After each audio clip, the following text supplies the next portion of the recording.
Assalamualaikum warahmatullahi wabarakatuh. Saya Lydia Novia Larasati dari kelas 11 F3. Saya ingin menjelaskan tentang suspensi dan larutan.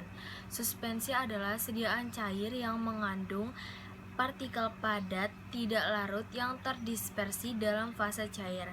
Macam-macam suspensi dibedakan menjadi dua. Yang pertama, berdasarkan cara pemakaiannya, contohnya adalah ada suspensi siap digunakan dan suspensi kering. Dan yang kedua, berdasarkan cara penggunaannya, contohnya seperti suspensi oral, suspensi topikal, suspensi tetes telinga, suspensi tes konstitusi, suspensi tetes mata, suspensi injection, dan suspensi lavamen.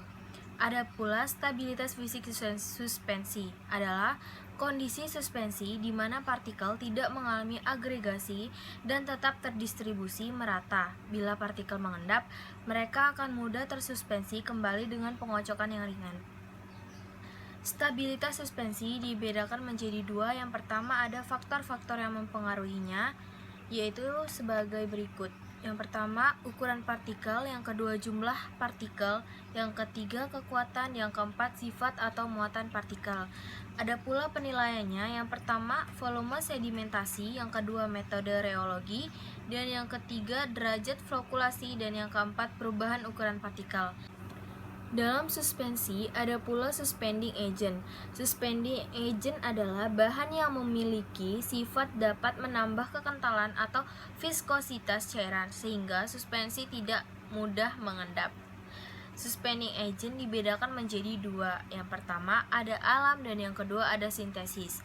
Yang alam ada dua, yaitu gom dan bukan gom. Yang gom contohnya gom Arab, chondrus, tragakan, dan algin. Sedangkan yang bukan gom ada bentonit, hektonit, dan vigum.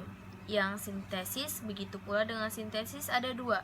Yang pertama derivat selulosa, contohnya tilose, CMC, hidroksi metil selulosa, dan yang kedua ada organik polimer, contohnya karbopol.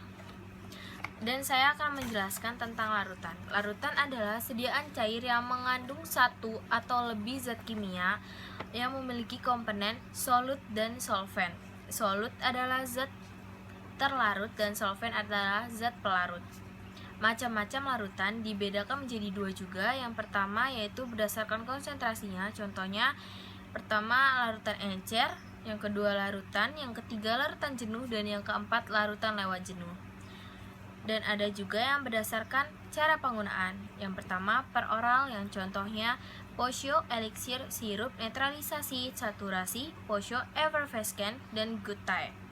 Ada juga yang kedua per topikal, contohnya collyrium, gutae ophthalmicae, gargarisma, litus oris, gutae oris, gutae nasales, gutae auricularis, inhalation, lavamen, douche, dan epitema.